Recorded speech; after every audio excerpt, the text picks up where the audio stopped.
We are thrilled to be here with everyone today. Thank you for joining. We are from Goldman Sachs, Ayco Personal Financial Management, and we're really excited to be here to discuss a timely topic, which is the keys to a successful open enrollment season. We are sure that you are likely well within the throes of planning and executing at this really busy time of year. But we're really hoping that some of the information and insights that we hear from our corporate clients is helpful to all of you as you embark on the next few weeks and months of AE season. And as many of you already know, the first key to a successful open enrollment season, all of that work actually happens long before the season begins. And I'm sure many folks are already reevaluating your benefit offerings in light of the challenging and dynamic talent market that we're in today. And so I'm really happy to be here today, especially with my colleague, Kathy, who is an absolute expert in this space. So Kathy, really, really happy to be here with you today. Thanks, Lauren. Happy to be here with you as well. Before we hop into the open enrollment season, let me start with a broader question. As we approach the end of 2022 and look ahead into 23, what's been top of mind for corporate clients over the past 12 months? Well, like the last, 2 to 3 years, it's been an incredible 12 months for a lot of reasons. And we thankfully get the privilege to work with, many, many Fortune 1000 companies and private companies across corporate America. And we're hearing a lot of different themes from these corporate clients. The first two likely don't come as a surprise because we're all dealing with this on a personal level. It's how do you help individuals combat the impacts of inflation, and how do you help them sort through market volatility and what that means for their 401k and their personal planning and their plans around retirement. And so those two key issues are coming up again and again. And I see a lot of corporate clients trying to figure out, especially on the inflation part, how to get creative in supporting folks during this time. I know we'll talk about that a bit more and how people are tackling that. I think the other really interesting thing that we're hearing is that many newer employees, folks that might be newer to the workforce, folks who might be new to your organization, they're really looking closely at the voluntary benefits, things outside of traditional healthcare, 401k, et cetera. There's a growing expectation that companies are providing support across all aspects of their life, not just within the workplace. And so that's been really interesting. I think many people know that there was a time when wellness was defined as just providing basic access to healthcare through an employer, in addition to retirement support through a 401k or even, a pension in the past. And this definition of what an employer is responsible for is rapidly being reconsidered from employees. Two other things I would mention here, and just in terms of what we're hearing from our corporate clients, there's a big focus on ease of access, right? How easily can someone find access and use the multitude of benefits that are provided to them from their employer? And so this AE season, we're starting to hear themes of how do you keep it simple? How do you keep it streamlined? And how do you make it even easier for folks to understand where to go, how to access, and then how to actually apply that to their personal life? And so it's been just a really interesting 12 months. I think the last 6 have been particularly interesting and lots to talk about. So with that, Kathy, your main focus here at Goldman Sachs Ayco is to be an absolute expert on all the benefit and compensation plans of our corporate partners to keep our advisors, our coaches really smart on the details, because they're then having financial planning conversations with their clients. And so as you see these expectations between employees and employers change, how are companies responding to these growing expectations when it comes to their benefits and the needs of large, complex, diverse workforces? Mm-hmm. I think you hit upon a number of the issues that employers are really struggling with, and they're really trying to juggle a number of issues. So, continues to be an issue of recruiting and attracting top talent in this very competitive job market. At the same time, now we're having issues around inflation and how to support employees through it. We also have companies really struggling to make sure that they're providing a diverse suite of benefits that meet the needs of a broad population. And all of that going on at the same time that many HR and benefit teams are really stretched with capacity and limited resources. And then, like you said, employees, they have elevated expectations around benefits. The more companies have added voluntary benefits and ancillary benefits and really expanded the suite that is available and out there in the marketplace, employees have really come to expect this. And so they're really looking at certain benefits as, a given as opposed to a bonus.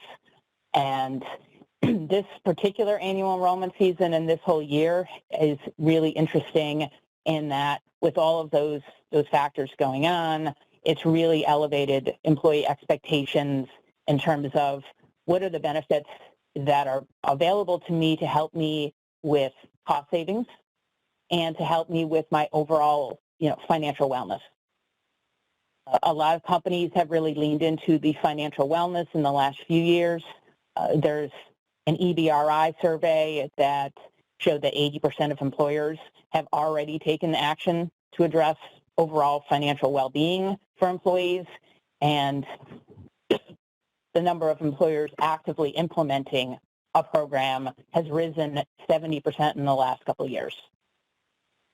Also in the last couple of years, we've seen significant growth in a number of voluntary offerings. And we really expect that to be a continued area of growth. And as we head into annual enrollment season this year, we expect to see a lot of these benefits continue to grow. Right now, 3/4 of our corporate partners offer a group legal plan, and over half offer ID theft benefit or discounted pet insurance. These have become, huge expectations of employees. Another big area is child and elder care benefits. They've grown 130% with our corporate partners in the last 2 years. We've also hit a point where student loans are eventually the relief for student loan is eventually going to end. And so employers are really focusing more on what are some solutions to provide to alleviate that concern for employees, and especially given the current inflation environment that they're struggling with as well. A newer area that we've really seen grow in the last couple of years, and it makes sense with the pandemic, is we've seen significant increases in funeral planning benefits and survivor counseling. These benefits are extremely impactful to employees because they really show employees that the company cares for them and they're there for them in what is a terribly dark time for them. They have, they really provide a real culture boost when you offer a benefit like that really speaks to employees. We have an Ayco survivor support program, and we have advisors that are, they're experts in the financial planning implications when a loved one is lost, and just providing that empathetic support to employees and their surviving family members. As the universe of voluntary benefits has really continued to expand, and as I said, a lot of the HR and benefit teams have struggled to manage all the many providers. So, if a company is offering a suite of 20 different voluntary and ancillary benefits, that's 20 different providers that they need to manage. So an innovative approach that we're hearing far more about, and we've had a lot of conversations with companies this year, is lifestyle spending accounts. These are accounts that essentially a company can offer this account and fund it and provide whatever monetary dollar amount they choose each year, and an employee can use that money at their discretion for basically to cover the needs that voluntary benefits are designed to meet. Employers, they can elect to structure them with a fixed dollar amount, and then they can also design it in any way they want to choose what the employees can use that money for. So whether it's making student loan repayments, child care expenses, pet insurance, gym memberships, they can be designed with a list of qualified expenses, essentially, that they can use them for. For the company, this can be a huge relief on the administrative burden and essentially can come in as a resource to the employee that you're providing, a fantastic resource to help them with these issues that they struggle with, and at the same time reducing the administrative burden the company has in managing all of these vendors. It's a tactic. I was going to add, Kathy, sorry, that I think the lifestyle spending accounts are so interesting because it helps with the question of meeting the needs of a diverse workforce, people at different life stages, people with different family structures.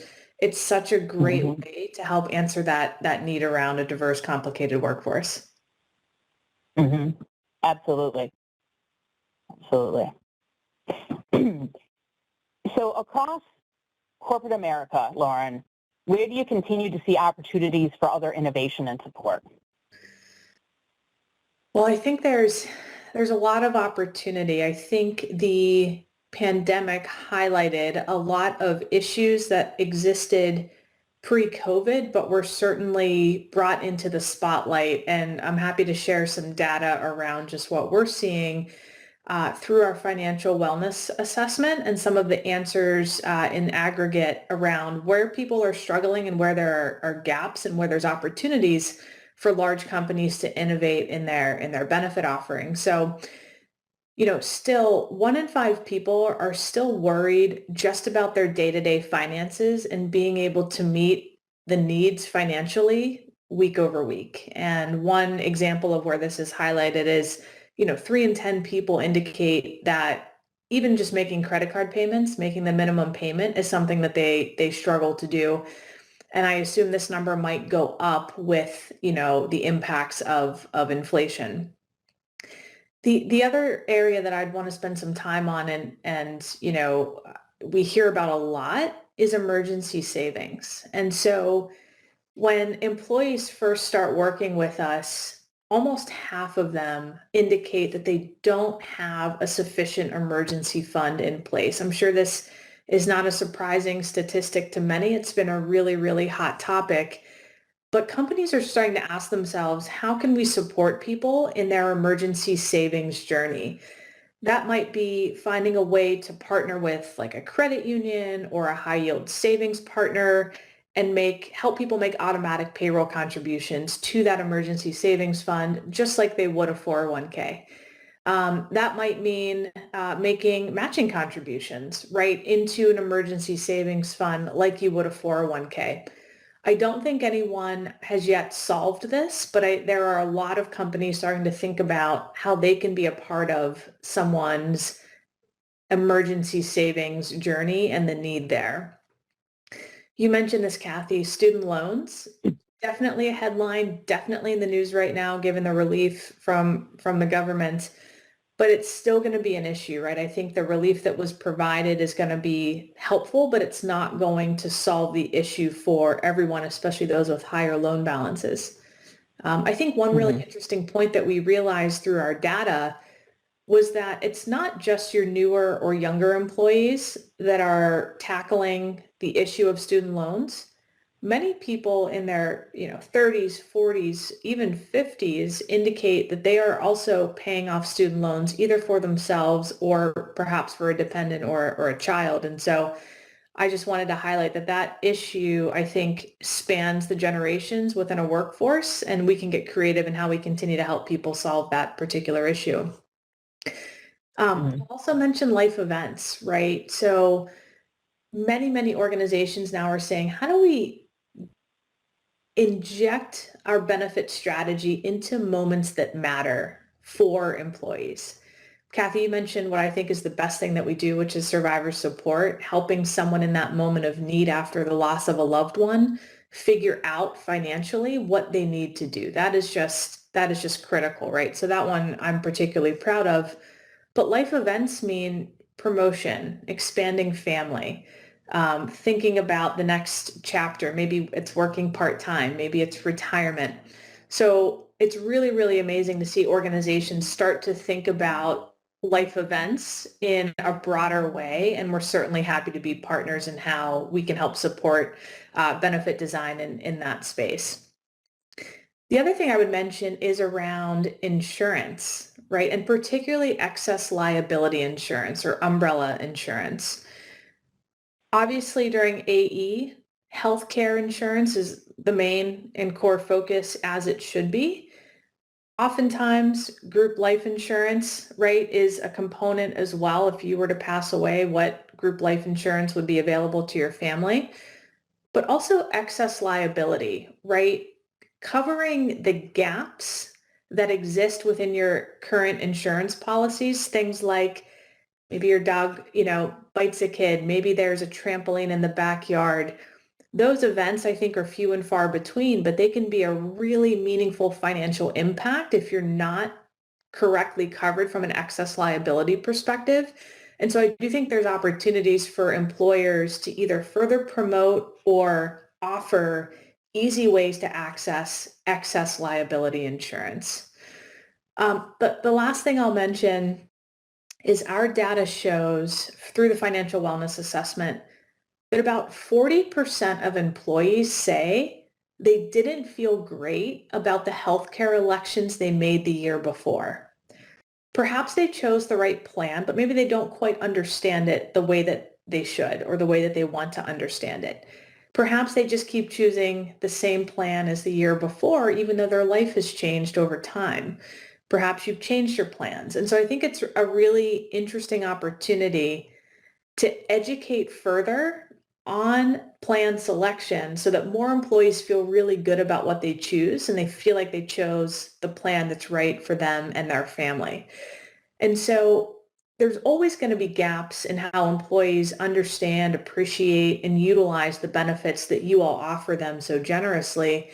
And as Kathy mentioned, you see the rise in financial wellness continue because there are providers similar to us, Goldman Sachs, Ayco, who help employees understand how your benefits and compensation fit into their overall financial planning and wealth creation strategy. So super exciting topic I could talk about for a really long time, but I'll stop there. So Kathy, I know I get this question quite a bit, and I'm sure you do as well. One of the best things about the work that we do is we get to be almost an extension of a company's HR team. You mentioned before that oftentimes these teams are stretched. I'm sure folks on the call feel that at times. You know, how do we help companies and by extension their executives and their employees really understand the value of a company's benefit and compensation plan? So Kathy, I'd love to hear just exactly how you and your team do this because I think it's quite insightful. Mhm.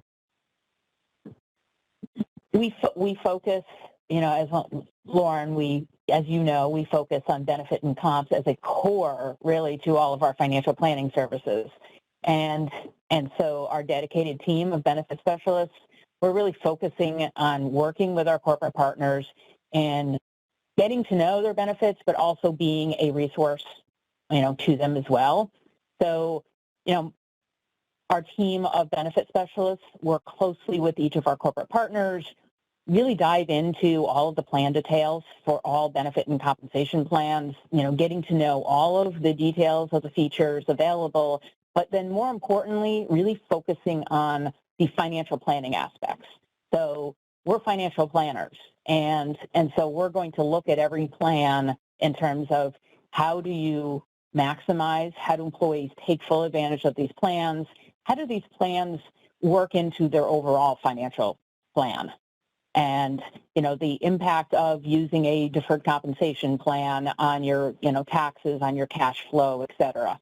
And so those are really the strategies where our advisors come in and really can help employees to implement those plans much better. We build ongoing relationships with these companies. So we're talking to them, we're having hundreds of client meetings every year. We're talking to all of our partners on a regular basis to really hear what's top of mind and what plan changes they might be thinking about or actually implementing. And we can either help with communication and education to their employees, and certainly, our team of benefit specialists is really making sure that our advisors internally are staying up on all these changes and helping employees, but also our team can act as that resource to, the HR benefit team who's thinking about, what changes do I need to make? We're thinking about adding, an ID theft plan.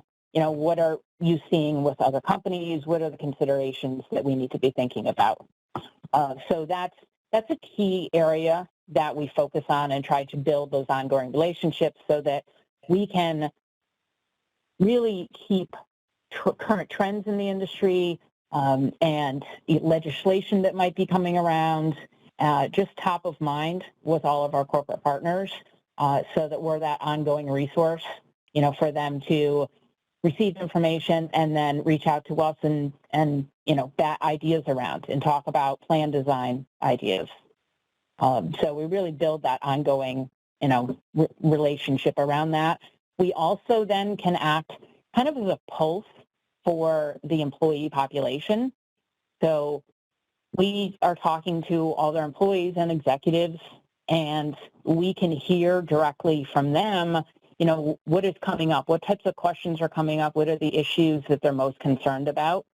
And so we can really be a mechanism for providing that feedback back to the HR and benefit teams to help them really formulate their decisions. One of the biggest times of year that we're a support to companies is right now as we head into annual enrollment season, and then right behind annual enrollment for health and welfare benefits, we have enrollment for deferred compensation plans. So this is a big time where we're acting as a communication mechanism. And so we're working closely to understand what's coming through for changes and what elections need to be made. And so we're then talking to every employee. We're either providing one-on-one counsel or potentially group education sessions to help them better understand their decisions that they need to make. So, Lauren, how is your team helping corporate partners design a stress-free season this year? Wow.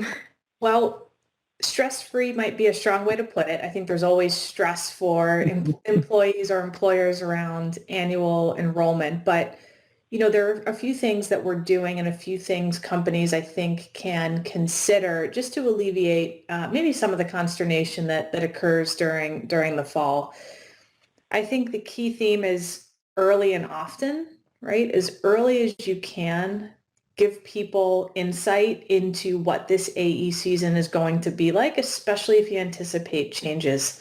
Often the window to make selections is anywhere between, 2 to 3.5 weeks or so. Giving people time to think about it even before that window opens is often really viewed positively, both by the employee, but also by the partners who are helping people make those decisions. So early and often is a key theme. It also allows employees to talk about it with their families. I think oftentimes there is a conversation that happens at home if the employee maybe isn't the one that is as financially plugged in to, the journey as potentially their spouse or partner. So I think that's really important too. In addition to written communications, continue to lean into allowing access for a conversation, right? It might be small group sessions. It might be the ability to drop in with an expert to have a discussion. It might be through a financial wellness benefit that you offer. But giving an outlet for an actual conversation is I think, still really key to giving people the comfort in the decisions that they make. One quick anecdote is we have a great client in the technology front, and we went in with an assumption that any support we provided should be technologically driven and led. And through a lot of discussions and exploratory conversations, we actually found that employees, even if they took themselves 98% of the way to making a decision on their own virtually through, education, resources, et cetera, they still wanted to talk to a human to say, am I making the right decision? So I don't think we can overlook the human instinct to just want that validation from an expert. So I think that's really, really important. Um, I think also too, many employers are figuring out hybrid work, remote work, and that might impact how you communicate during annual enrollment. I think it requires more communication versus less. I know we all get a lot of emails and communications, but even personally, I don't mind reminders to keep at the top of my inbox or to keep top of mind what I need to do in the next few weeks around AE and decision making.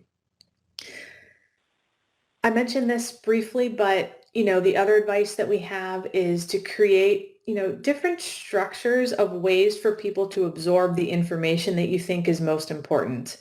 Live sessions with experts, drop-ins with the HR team, potentially if you have bandwidth, things like podcasts, written communications, articles. Some companies even do text reminders, emails.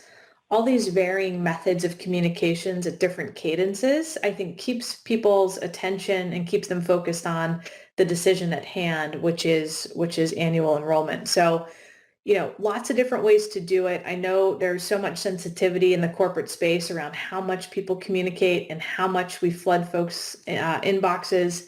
But I think for people to make the right decisions, it's really important.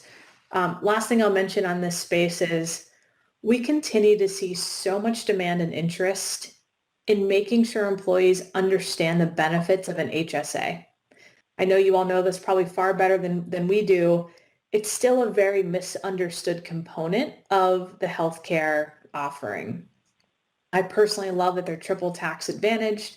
I think for many employees, it's such an amazing tool for even retirement planning and medical planning later on post work.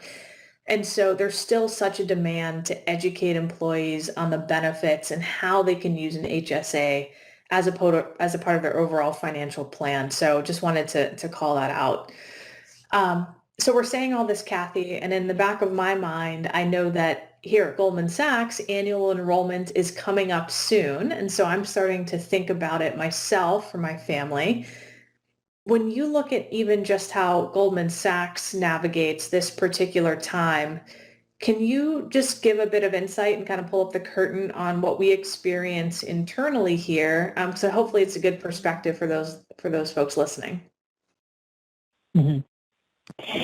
Yeah, and we, as Lauren just outlined, a lot of different areas and ways to communicate. We essentially practice what we preach, and our strategy includes, frequent and varied communications, group education sessions, and one-on-one financial coaching. From a communication standpoint, we start really early on with an email communication indicating if there are upcoming changes, if there's going to be something of significance, if, medical carriers are going to be changed, if, or getting a new medical plan or one is being eliminated, something of significance, and to give a heads up without too much detail, but just kind of a heads up. And then certainly a heads up on the timing to make sure that, people carve out time during that window, to think about and make their elections. And then once the window really opens, an email goes out to all employees with all of the details associated with the changes and highlighting specifically what elections absolutely need to be made. And usually, structuring that communication with action items to start with so that it's crystal clear what actions employees really need to take during that window. Providing links within that same email all the links necessary for them to go make the enrollment decision and all the resources needed and at their disposal for making those elections. At the same time, we also mail a brochure to everybody's home. That way it captures the issue of, maybe it's not the employee who's making those decisions for the family, and the spouse, sees that come in the mail, and it's a reminder that they need to be sitting down, looking at all those decisions and understanding when enrollment is. So hitting a couple different places with the communications via email and home, and then throughout our enrollment system, our enrollment season, we actually have constant reminders on our intranet site. So every time an employee logs into our intranet site, they see a message that's, front and center, reminding them that the window is open, that they need to make elections by, X date. So that way it's just constant every time they go in, reminder. We also provide, digital tools and resources that enable employees to go in and really compare and contrast plans. So tools that compare the different medical plan options available, as well as, general financial tools that are available, to help them think about, do I need to up my life insurance? Should I be considering personal excess liability insurance, et cetera? On the group education front, once the annual enrollment guide goes out, we basically offer group education sessions that are led by our Ayco coaches on the different benefit options. So really, we become, instead of the HR and benefits team, we become, the Ayco coaching team is the one responsible for really communicating, talking about the changes, and then, again, applying that financial planning perspective to help individuals think about, the larger picture and their decisions. We include sessions that are available to spouses, so we provide them in the evenings, and so we make it easy for everybody to attend. We provide them via webinar or live and in person now that we're back into the office. We also have topic-specific ones. As Lauren said, HSAs are a huge topic and, an ongoing issue that we always want to be, educating our employees about to make sure that people are taking advantage of them in the appropriate way and maximizing, what the company is giving them, but also thinking about their larger financial picture. And then finally, we have one-on-one coaching available to every Goldman Sachs Ayco employee. So whether it's a financial wellness coach or a dedicated advisor that our executives have access to, they have somebody who will talk to them one-on-one and go through every benefit and comp election that's available for the season and help them think about, again, those decisions that need to be made. So we definitely practice what we preach in all that we are providing to our employees. So all of those, really are the key ways that we look at promoting a stress-free or as stress-free as possible open enrollment season. And really we're tailoring our communication strategy to our employee population. Obviously, it's a little bit easier. We have an in-office population, so recognizing that many companies have the concerns with manufacturing plants and folks that don't necessarily have email addresses, et cetera. So always looking at other ways to capture those type of employees. So Lauren, since many, as you indicated, many of our companies are have shifted to remote or are still in hybrid model, what are the other ways that you're seeing our partners tailoring their approach? Yeah, it's a whole new environment for some companies, right? Others were sort of operating in this way before the pandemic, right? Folks that might be in front of a computer versus those that might be, out, doing a number of roles that don't require a computer all day. but it's forced, I think, companies, including many that we work with, to contemplate just what is most effective. And so, and also most effective, but also consistent, right? I think you want to try to make sure that you've got consistency and a quality as best you can in how you're communicating and how you're giving people the chance to make the most of what is a really important election season, both in the moment of enrollment, but also on an ongoing basis. And so I think there was a time when many companies, including ours, pulled back on mailing things to the home, right? I think we relied a lot on email, a lot on intranet, a lot on virtual, connection. But to me, I've seen a resurgence in companies really putting a lot of thought and time into sending things home that get attention. And so, Kathy, you talked about what Goldman Sachs does. One thing I'll note is that it's a really hard piece of mail to ignore because it's substantial, it's, very well designed, and it's something that when you get it on the kitchen table, it feels like something that you want to open and look through. And so I think that like ability to grab attention through a physical mailer is really, really important. Even in the work that we do on the financial wellness and planning side, we've seen a lot more openness to sending information to the home to make employees and executives aware of the access they have to this particular financial planning benefit. So that's been really interesting. I also think, right, many individuals are a part of a family, right? Whether it's a spouse, a partner, whatever it might be. And again, as I mentioned before, giving that individual a chance to weigh in or even lead the decisions around annual enrollment is really important. One example is when we work with clients, we also have the ability to work with a spouse or partner. And so we can get permission from the employee to talk directly to someone else in the household that they give permission to speak to. And that really expands the conversation oftentimes in ways that might not happen without that ability.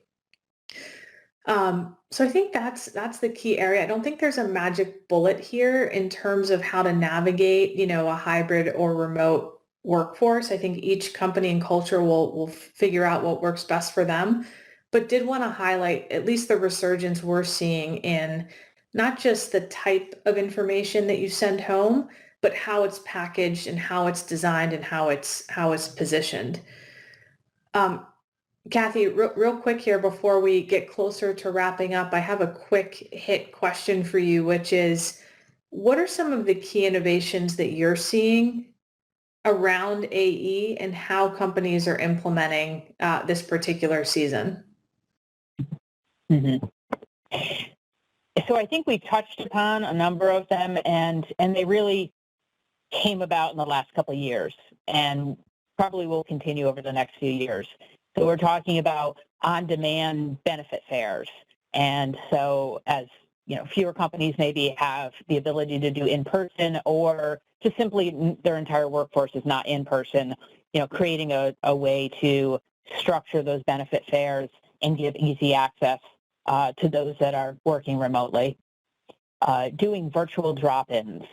So, kind of opening the floor on a virtual webinar and allowing employees to log in and ask their specific questions of whether it's the HR and benefits team or whether it's, we do these for companies that work with us through financial wellness. So, we'll have an Ayco coach who will log in and be able to help one-on-one with individual drop-in questions.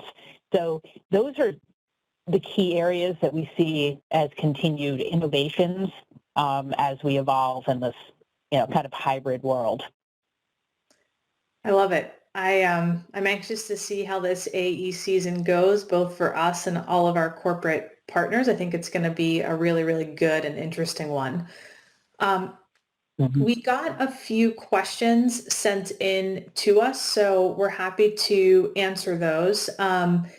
Kathy, the first one I'm reading here is a bit of a two-part question. I'll give you the first half, and then I'm happy to tackle the second half. So the question is, what questions do you get asked most by companies? And then second part, what questions do you get asked most often by employees?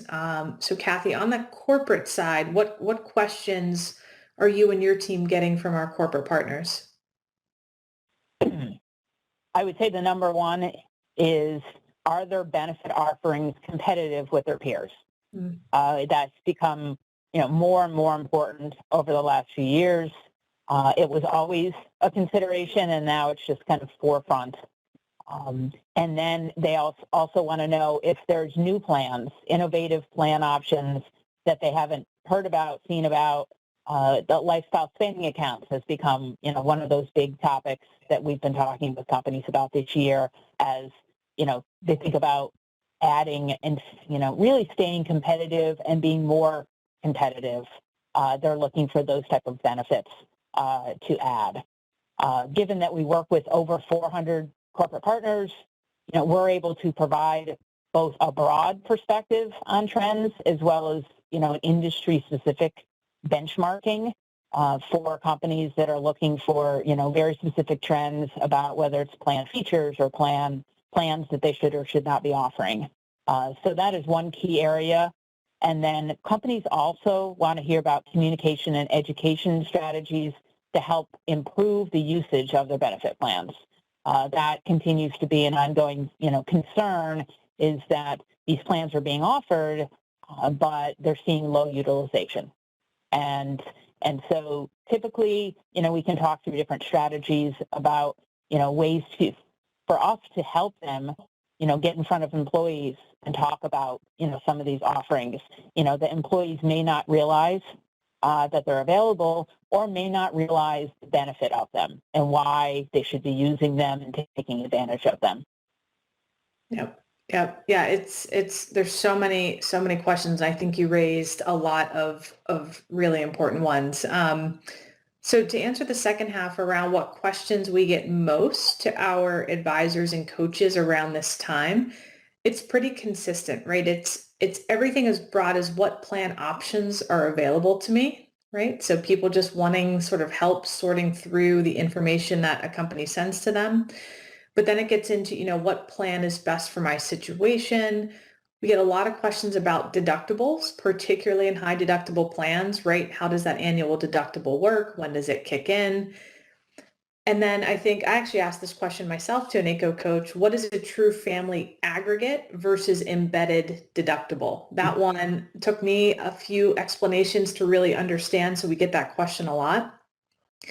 Talk about, how do company copays count to my out-of-pocket maximums? We talked about HSAs, still a lot of questions about HSAs and how they compare and contrast from an FSA. So we spend a lot of time on those particular accounts. People ask what they can use the funds within those accounts to pay for from a medical perspective. And then we do get a lot of questions as well around prescription costs and how that impacts both the plan that they choose, but also their personal financial planning. And then I think what's really interesting is many of these questions and answers lead into other parts of someone's financial plan, right? We talk about retirement. We talk about insurance coverage and risk planning. We end up talking about their family, and that might lead to a conversation around education funding, right? And so annual enrollment is such a great time to just take a look at your finances overall, that these conversations that I just mentioned, these questions we get often snowball into other discussions. So that's really interesting. Kathy, we got one more question that came in that I'll give to you.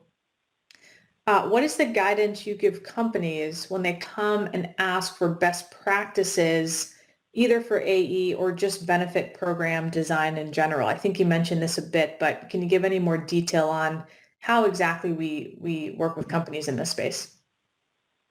Mm-hmm. Yeah, so, one of the first things when a company is having a conversation and considering different changes, one of the first things I encourage them to do is really think about their employee population and even do a survey, or maybe, some feedback groups internally.